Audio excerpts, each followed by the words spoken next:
we're working on hips, right? Yep, sort of.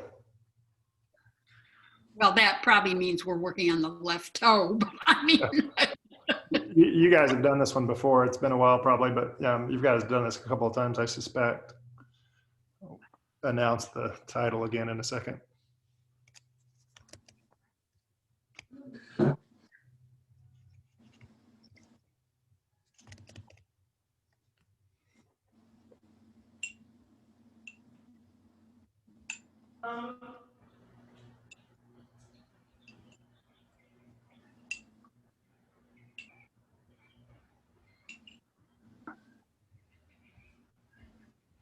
$289. Yeah, so standing on one leg and something movement. I think the Canadian lady that I can't remember, Lynette Reed or whatever, I think she did this and called it highest point of hip joint, if I remember right. And I could totally be making that up. So we'll start standing today. And I'm going to speak in absolutes, rights and lefts. So I'm not going to be a good mirror to you today. that's all right. I actually like that better. Yeah, I don't know which one I like better, but my brain doesn't have to think as hard this way. Mine either.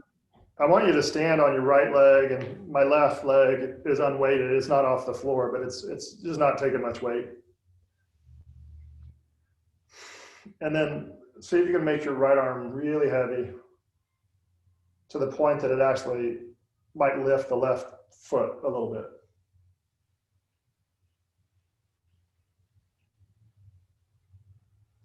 And then think of it in terms of the arm being like you got a bucket in the hand or something, and it pulls the arm down.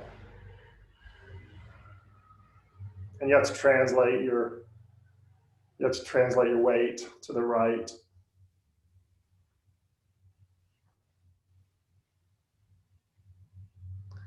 And do that a few more times. And for me right now, my right hip joint sort of is fatigued for some reason. So if you feel that, maybe take a little pause.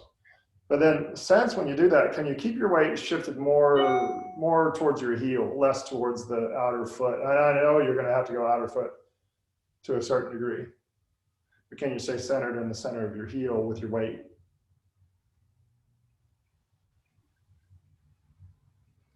And then notice what that does to your breath.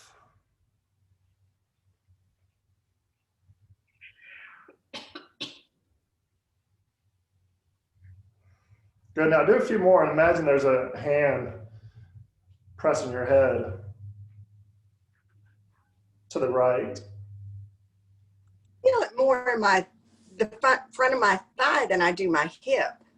Okay, I'm getting it in the front of my hip. I'm in my shin. Woo!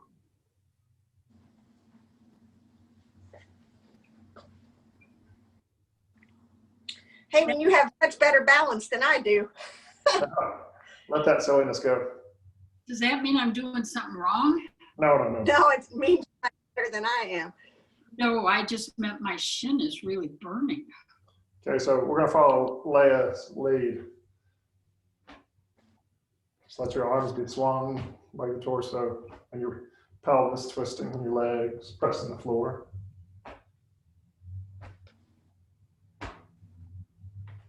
If you like, you can hit this lung point.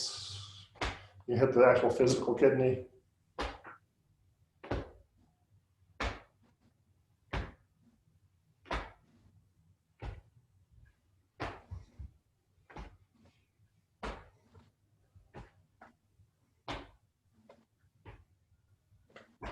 Good, now rest that. I'm going to stay on the same leg for a moment. So let's say we were going this way earlier in a sense, making the arm heavy. Now we're going to sort of go a little bit the other way. So let your arm be heavy. Standing on the right leg, but bending to the left. I'm standing on my right leg, bending both ways, left and right. And it's more about, I'm being drawn to the right and I'm letting myself rebound to the left. And there's a point in my hip joint. So my hip joint's going to translate through this plane as cleanly as I can allow it.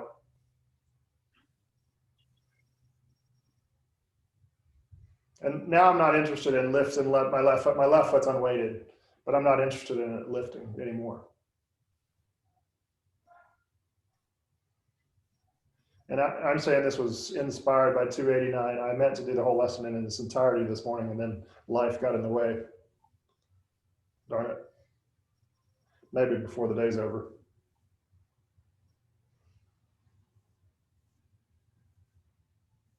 Good. Now rest that.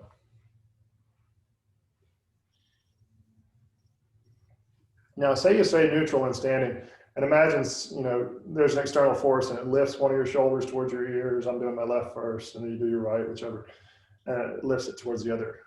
And again, I've got this external force that's pushing my arm up. And I'm not against my body assisting that.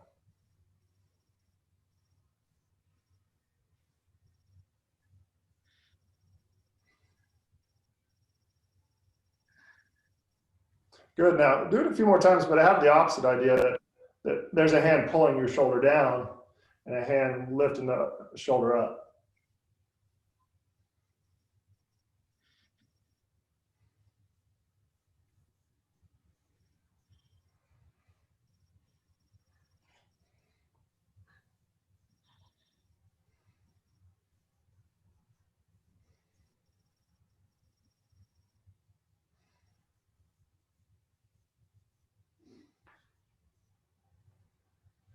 Good. Let that be. Okay, now one more time, we're going to stand on our right leg again. We're going to have our left unweighted, maybe off to the left a tad. And then again, just translate right and left. Boom, boom.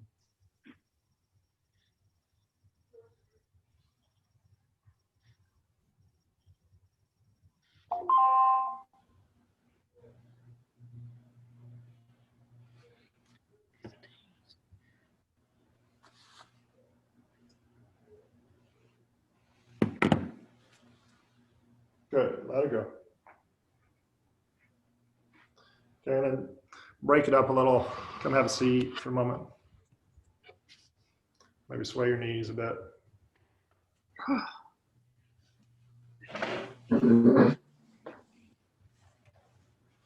Cindy, tell us something new. There is nothing new. Oh, I've been home for over a month now. That's new. That's nice. Yeah, good deal. Good. Now, let that go. We're going to prime the other side a little bit. So say I'm going to let my hands just rest in between my thighs or my lap, however they land. And then let your head softly tip towards one shoulder, softly towards the other.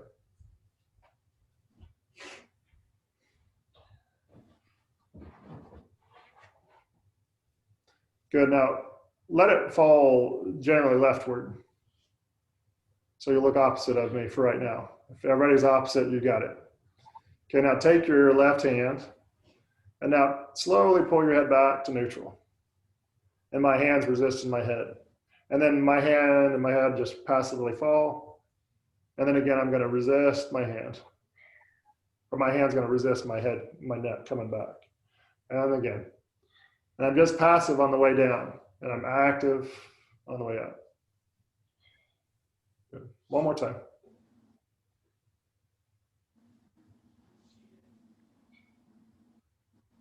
Good.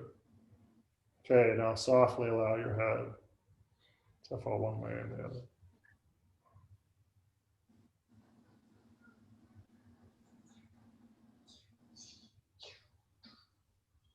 Good. Relax that in the middle.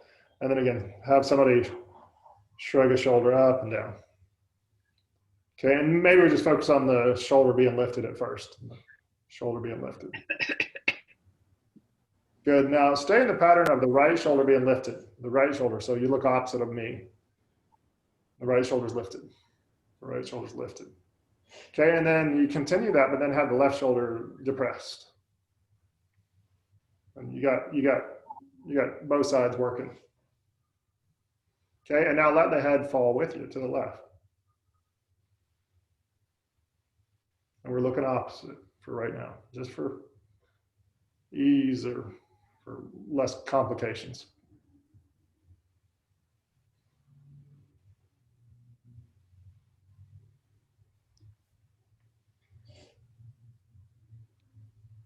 Good, now stay like that. Okay, and then rest the right shoulder where it's kind of soft. And now send your right shoulder towards me and softly away from me. And if your head's uncomfortable, you can support it. You can lift it back up. But send your shoulder, the right shoulder towards me and away. And then check in with your breath, of course. Go into autopilot. Turn the manual back on.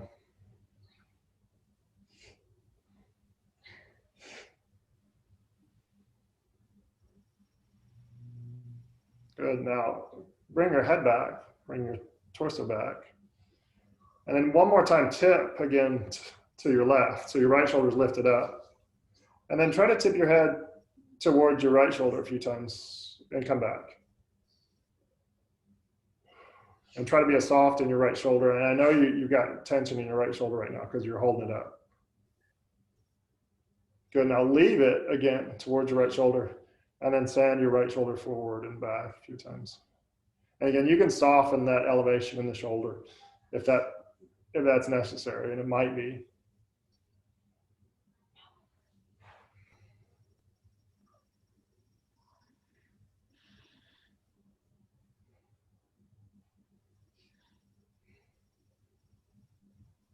Good, rest back. All right, now, so knock on wood, we're a little primed for left. I generally see for the right-handed, right organized person, like the textbook person, left hips in the dark. So, and it's in the dark because of some pattern up in the upper back and neck and shoulder area that's holding it hostage, so to speak. So now I'm going to stand my weight into my left side. My right side's relatively unweighted. And then I'm going to get heavy in my left side. I'm going to get heavy enough to the point that it lifts my right foot. So I probably have to translate to my left enough to actually elevate my foot. Okay, and then notice the pattern difference in your foot. You might not notice today, but my left foot pronates quite a bit more than my right. So it's sort of flatter to the floor. And so I don't get as big of a sense that my heel can drive into the floor because my weight shifted forward. And so a way to write that is to try to stay more backward of me instead of more forward. If you feel yourself leaning forward, see if you can stay a little bit more backward.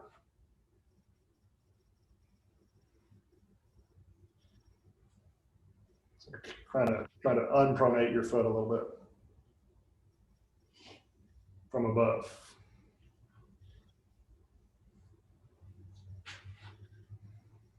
Okay, now continue that, but now add this idea that both arms, both shoulders are being puppeteered. Nobody's fallen yet. You can't see it though. I'm okay right now. I got a chair beside me.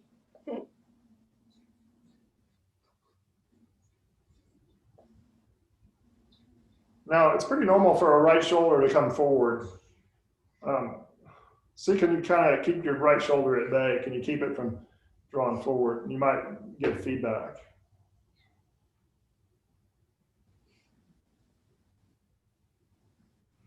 And of course, notice your breath.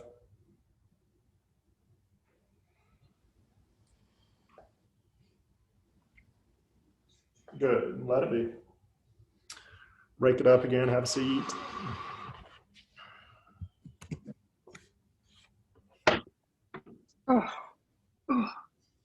Sway your knees a little.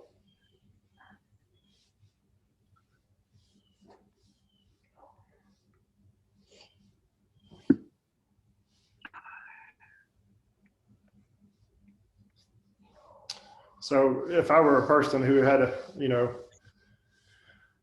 who needed a hip joint replacement, the head of my femur sitting into my acetabulum, generally speaking, wouldn't get very much equilibrium and pressure.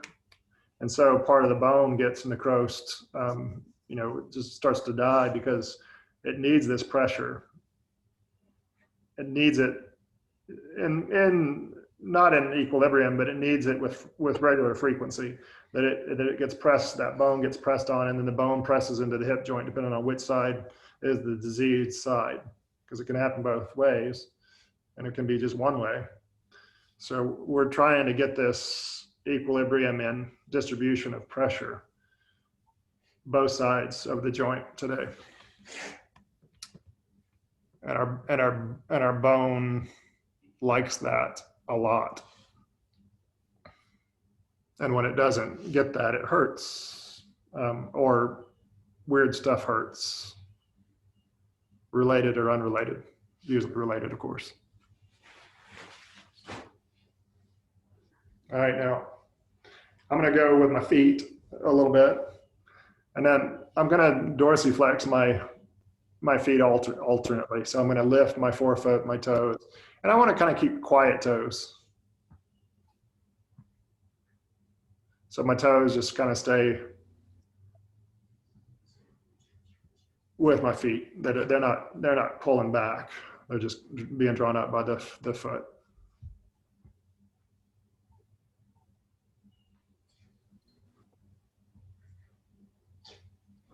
Saying my internet is unstable. Imagine that. Good. Now, just a few times, lift the heels. And I'm not making a full high-heeled shoe here. It's just a little gesture. The toes are on the floor? Yep. I'm just lifting my heel a little. Like I say, I'm not wearing high heels. So I have a little lift in my shoe. Is it because you're recording it, Thomas? Perhaps. Now alternate the two. So you got a heel lifting and then a forefoot lifting. And then stay in this really, yeah, alternate lifting the heel lifting the forefoot. And then try to stay in a really narrow, small band. So I'm not making the biggest gesture I can make. And you'll notice if you really pay attention to that, it might provoke you to hold your breath. It's like you're being careful. And you're paying attention. And I would argue and say if it's not provoking you to hold your breath, you're probably not doing that. Yeah, welcome. Can't you put all your Kool-Aid in the fridge? Okay.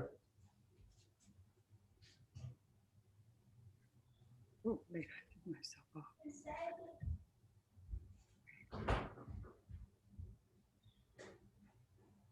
Good, now relax the feet.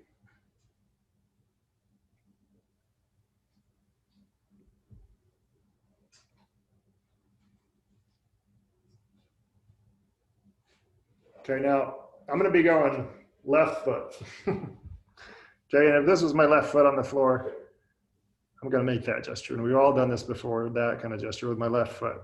And at first, your knee might have to flop off to the left. That's fine.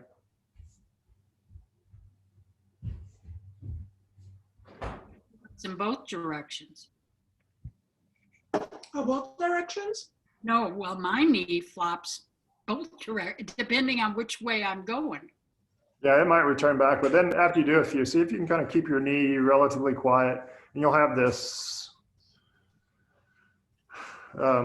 you'll have movement internal to the knee, but it's not external.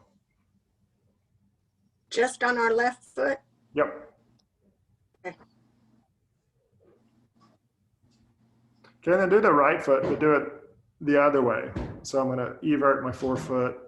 My knee is probably gonna have to come in at first, so don't disallow it. Come in. And then little by little, see if you can quiet the knees translation. There's just sort of inward rotation idea. Now, have the two simultaneous. Eversion on one, inversion on the other. Of course, the heels everting and inverting the opposite. Or not at all, depending on what's going on above in the hip joint. Or wherever else above that.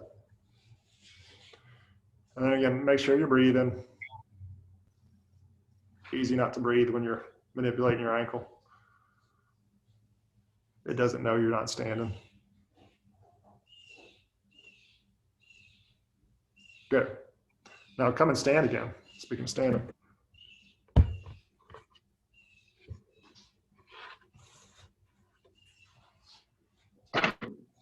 Okay, and again, I'm going to weight my left side. I'm going to unweight, relatively speaking, my right.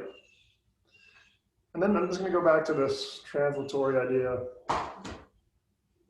one way or the other. And then I'm going to take away the lifting foot. And now I'm going to see, can I translate my hip joint left and right?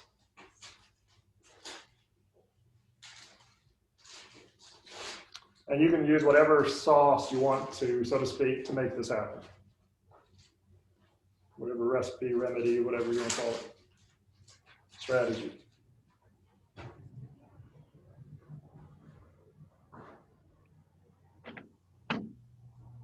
Thomas, will you describe it again? I'm not sure I'm doing it right. Okay, so say I'm going to stand in my left leg. I'm going to weight my left side. I'm going to unweight my right. And then once I get that, I'm going to let my body translate left and right, but my body's trying to translate my hip joint left and right. So imagine you're in between two panes of glass and they squeeze you in tight. And when your head goes one way, your hip goes the other. And I'm trying to keep my right foot relatively unweighted, but I don't care about lifting it anymore. In my case, I've got my heel lifted, but that's not my primary goal.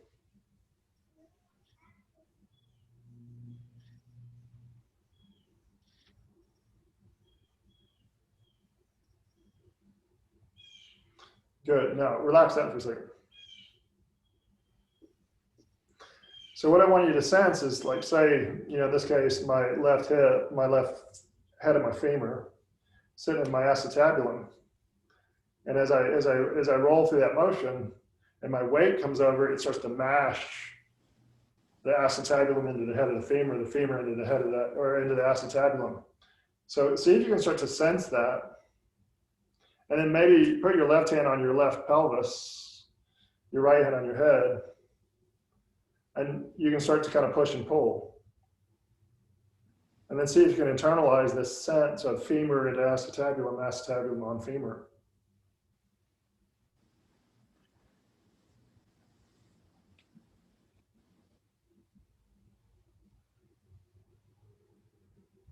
And there's a time that the muscles are attaching from the femur and they're pulling on the pelvis, but then there's a time where the pelvis is actually pulling on the femur. And I'm not asking anybody to sort of pull that apart, but that's a road you might do you some good to start to sense that. I don't expect anybody to sense that today.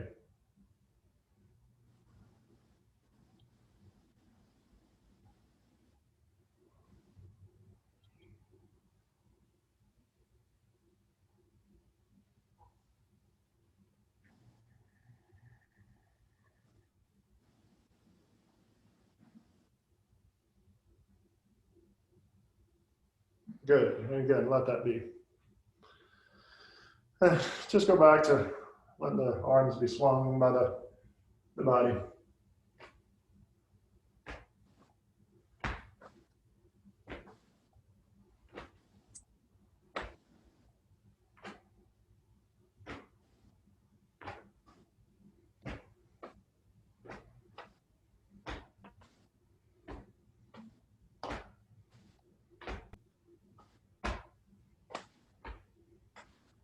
Good. I'll let that go. And then go ahead and we'll find our kidneys, do a little qigong.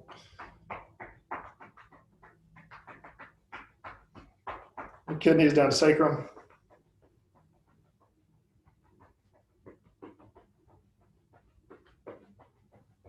Outer thigh. Outer knee. Outer ankle.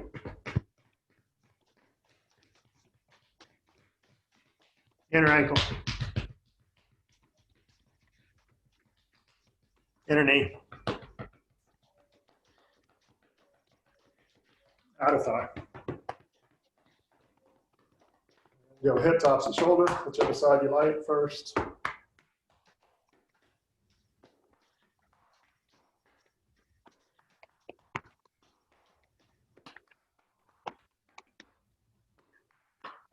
Switch.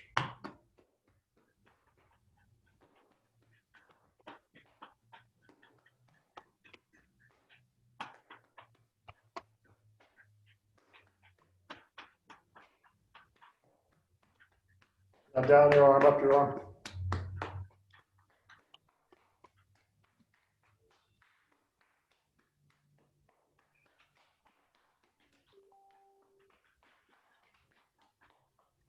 Switch.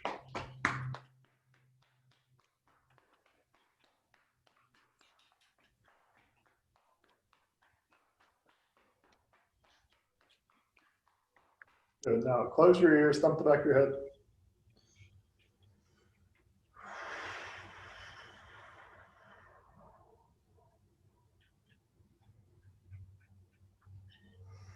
Good. Rub the bones of your skull.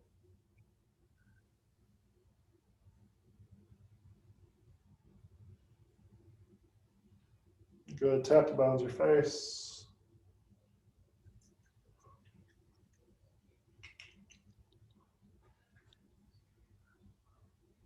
Good. Collarbone, sternum, costal cartilage.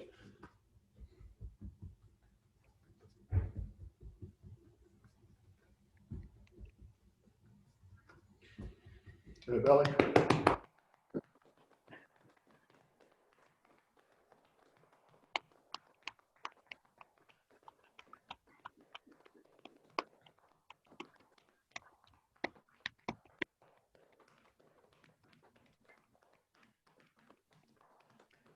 Kidney.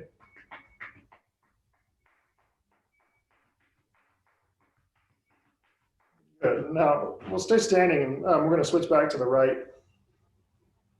So now I'm going to weight my right leg. I'm going to unweight my left.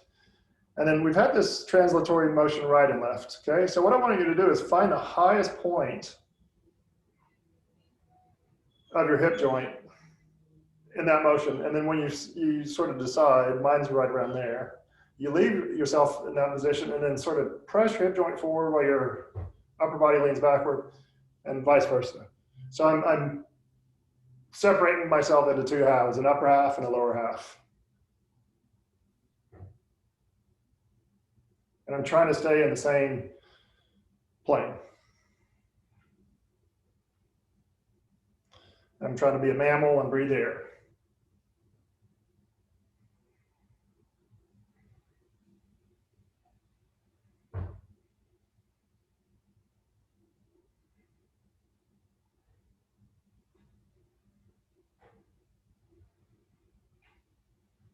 Good, and let that go. Kathy, have you ever done this one before? Yeah, I think I have, and actually, yeah, or one very similar to it. Okay, we're not going to do it in its entirety, but we're going to approximate it. Now we're going to get to sort of do this sort of idea around the hip joints, sort of make it a circular idea. So again, I'm on my right side. And then I'm going to see, can I start to draw a circle? And my circle is in my hip joint in reference to my standing foot. And it's not directly, it's like a sort of a weird ovular sort of shape in reference to the foot.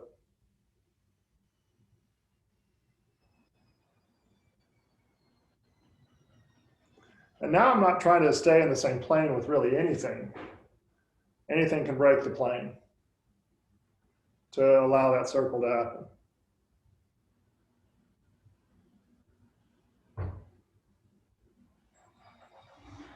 Okay, and if I've got a circle in my hip joint, there's another circle. Anybody guess it? There's many circles. How many? What's another big one? Your head and neck. Yeah, head and neck for sure. Change your circle direction. Whoops. And if my hip joint's not super clear to me, I can start to focus on my head. And if my head's not super clear, maybe I focus on my hip joint. Ankle. Good. And if you're getting fatigued like I just did, relax. Take a break.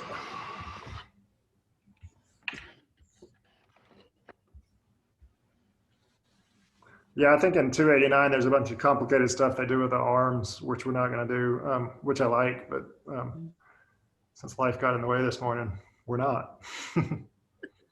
We might make up some of our own little arm ideas. Okay, so sway. We lost you, Kathy. The two Feldenkrais conferences, and somebody did it there. Yeah, I feel like this is a popular one. Mhm. This is worth repeating. It is. I wish Brenda were here because she's got hip problems, so I hope you will repeat it sometime. I'm going to tell her she missed the wrong one. Yeah.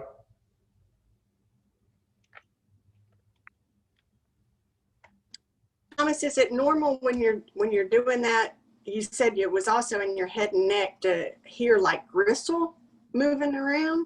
Yeah, that's not uncommon. Okay. That's a sign, to me, that's a sign that something down below is not participating, if that's having to do all the work to make that kind of sound or whatever. I'm not pooing it either, but it is what it is. Okay. It is what it is. When that goes away, you know you cleared something down in the hip joint for sure, and wherever else too, for that matter. Good to know.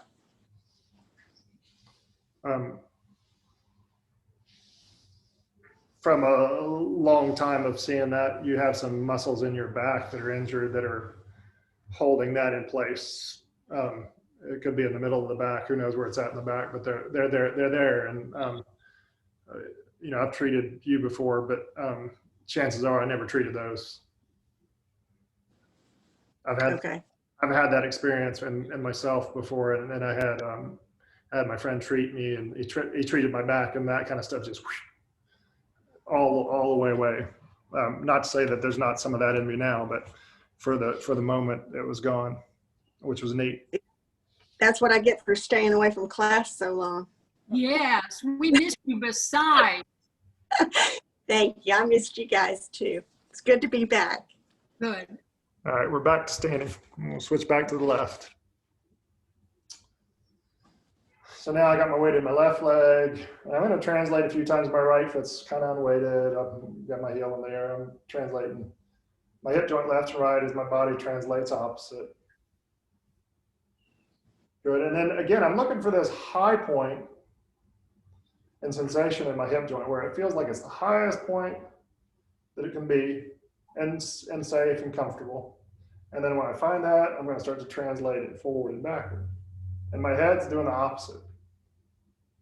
Bend that forward and then backward.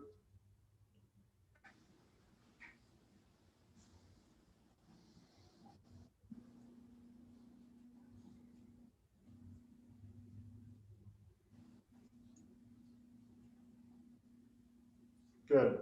And then I want to see, can I draw a circle?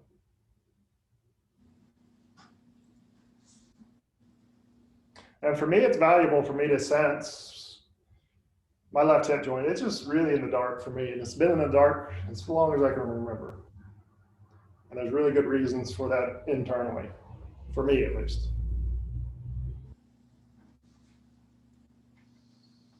So you can change the direction.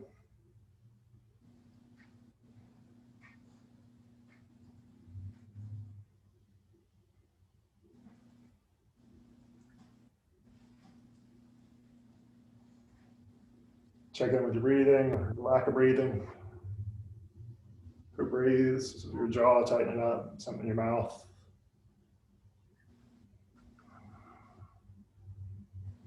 Good. And then let that go. And again, maybe just have a seat. I want to tell you guys, share something. One of my best friends the other day, I was working with her. And the way I tested her, it showed that it was her teeth.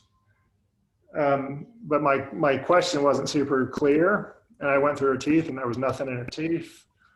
And so when she was doing that, I didn't think about the tongue. So she had an inspiration problem with the tongue, which I don't have any idea what that really means, but it means her tongue was, at some level, a nerve was being compressed. So we did this inspiration assist, which is basically like she was pushing her tongue to the left or the right. I think I was actually to the right into her teeth as she inhaled.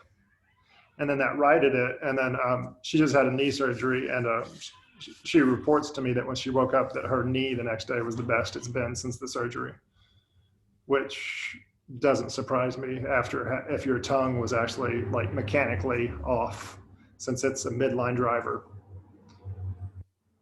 So that was a cool thing to learn. I never really would have, I knew the tongue's a big midline driver, but I never would have considered for her to be a problem. And then to look from a long distance away, nothing to do with her. Well, actually, a lot to do with her tongue in regards to in a scenario where your knee is damaged. Lots of time that damage in the knee is protecting something in the heart, and the tongue is directly related to the heart. And so the pattern's been there for a long time. And that tongue thing was probably there before the knee surgery, is my guess, which is interesting. But anyway, a new nugget for me at least. Yeah. We might play with the tongue too a little bit.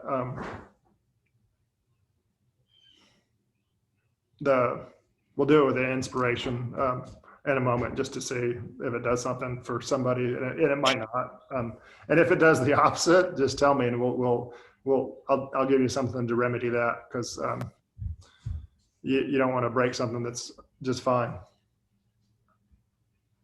Hey, Dad. Yeah. Can I get some cereal? Yeah. Okay, so let's play with that idea a little bit. We don't have anybody left-handed, do we? No. All right, so I'm going with the premise that we're going to have a right side trouble from a constriction point of view more than a left. Something's going to be over firing on the right, and then something under firing on the left because of it. So I'm going to take my tongue and I'm going to push it into the bottom teeth, particularly sort of the gum line on my right as I inhale. And then I'm going to exhale and completely relax. And I'm going to wait until everything relaxes, and then I'm going to do it again.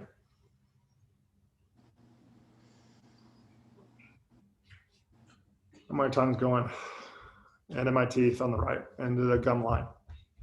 And I completely relax. I'm not doing this as an exercise. It's just to see if we can create some sort of sense of change.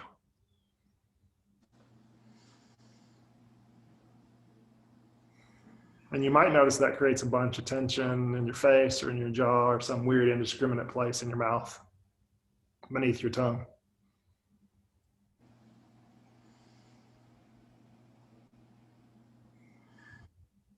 And I would assume from my friend that her tongue being such that it was causing that much dysfunction was causing a huge amount of dysfunction in this part of her neck, which is basically like your guiding system if you're a missile. One more time when the inhale arrives.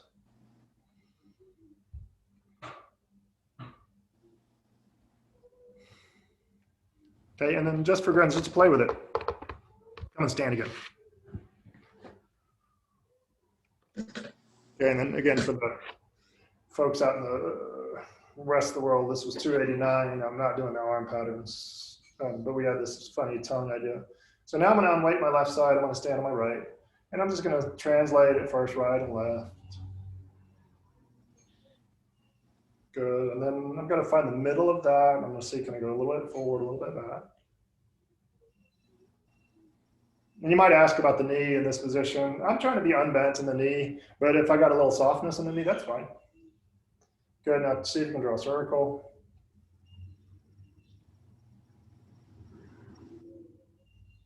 And it might be my imagination. And then of course we did the left side, but something changed on my right side.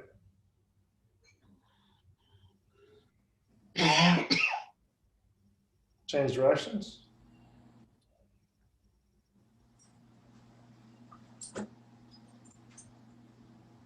Okay, now I got to ask the question, is anybody irreparably damaged from doing that silly tongue thing? Mm-mm. No, Anybody notice any difference at all? I did. I did too. Good, now rest that.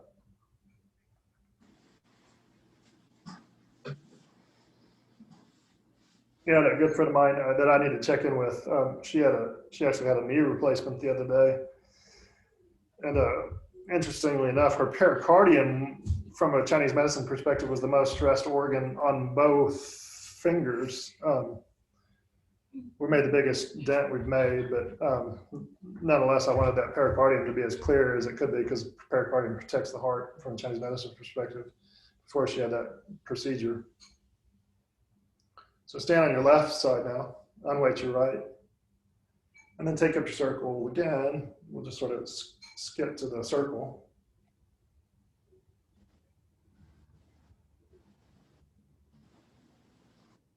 Now this, for me, is the side that got the bang for its buck.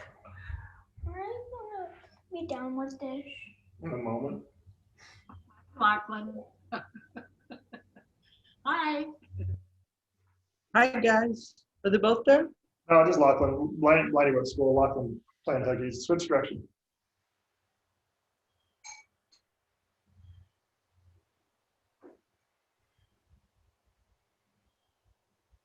I don't know why Lachlan needs me to be done, because we're not doing anything afterward.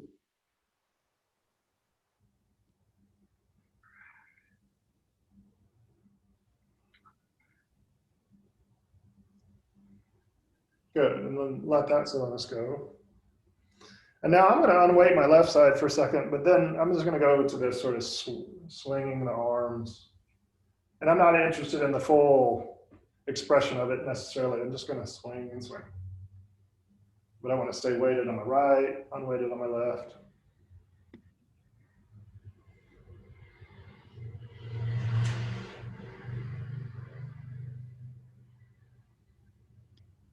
And if I made some pretty good changes in my hip joint, and I did, I want my waist to mirror that. So this, my intent is to shorten my waist, shorten my waist, shorten my waist to twist me. Good, let that relax. A lot of times if you make a big change down in the hip joint and the waist doesn't come with you, you walk a few steps and then the hip joint just falls apart. And the muscles that control the waist are really, in my mind, controlled by the small intestine primarily. And everybody has a small intestine dysfunction at some level. So we're going to switch to the left again. And then again, I'm just going to go back to this swinging while I tighten the waist, tighten the waist. And it's not I don't have a volitional tightening of my waist. I'm just using this motion to do it for me. And it's going to do it better than I can do it consciously. I guarantee it.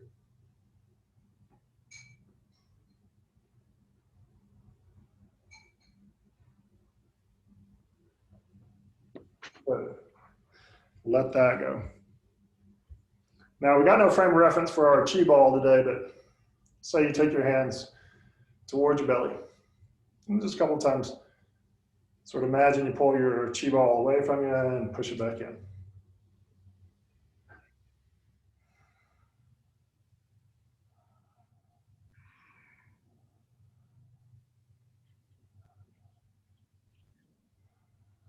And then sort of take it to full fruition, take it out, have your hands hard and see if you got any sort of sensibility of sensation towards and away.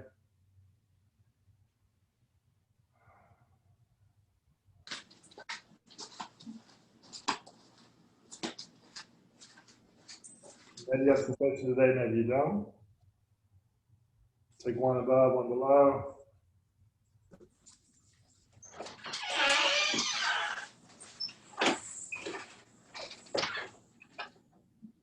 Got it, and you to switch.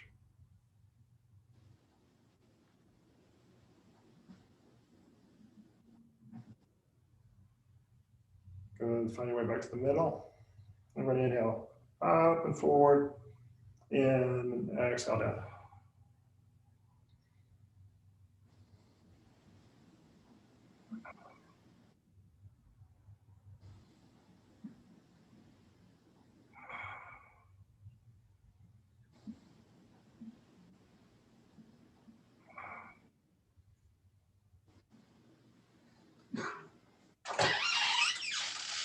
Down.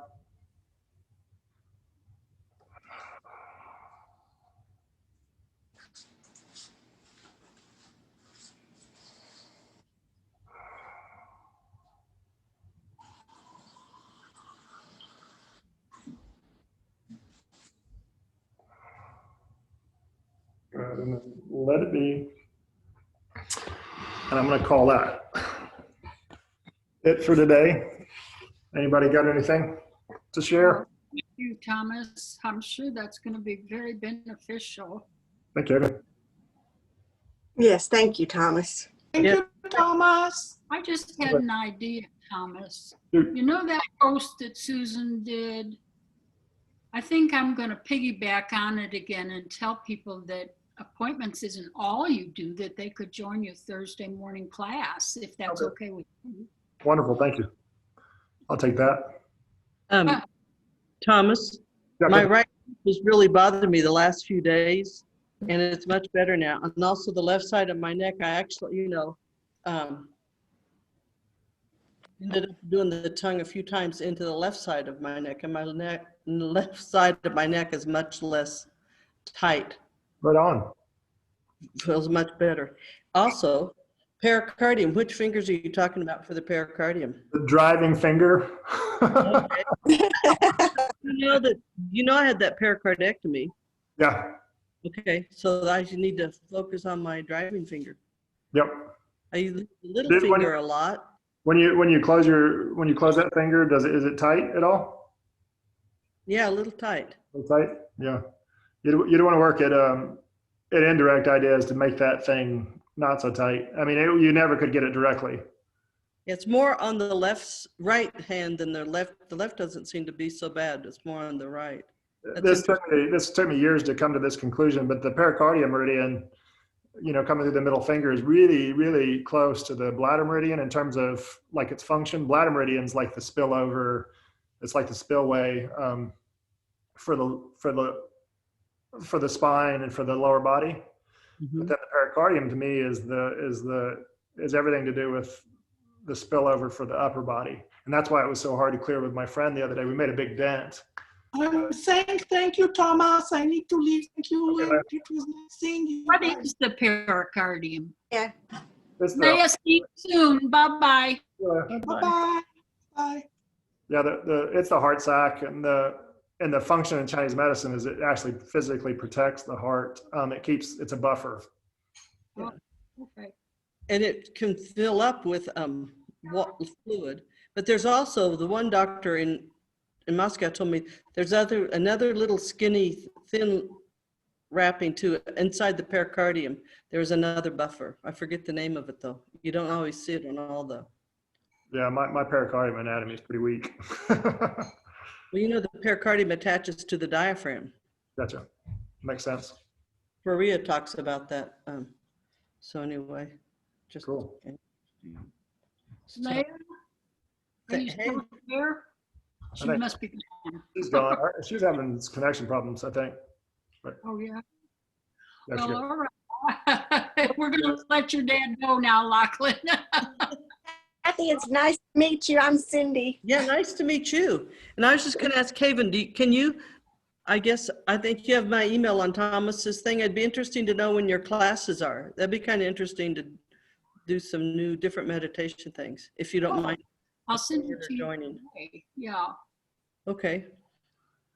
good. Thomas, do you want me to text you for an appointment or do you want to do it now? I don't want to take up their time. I'll text you.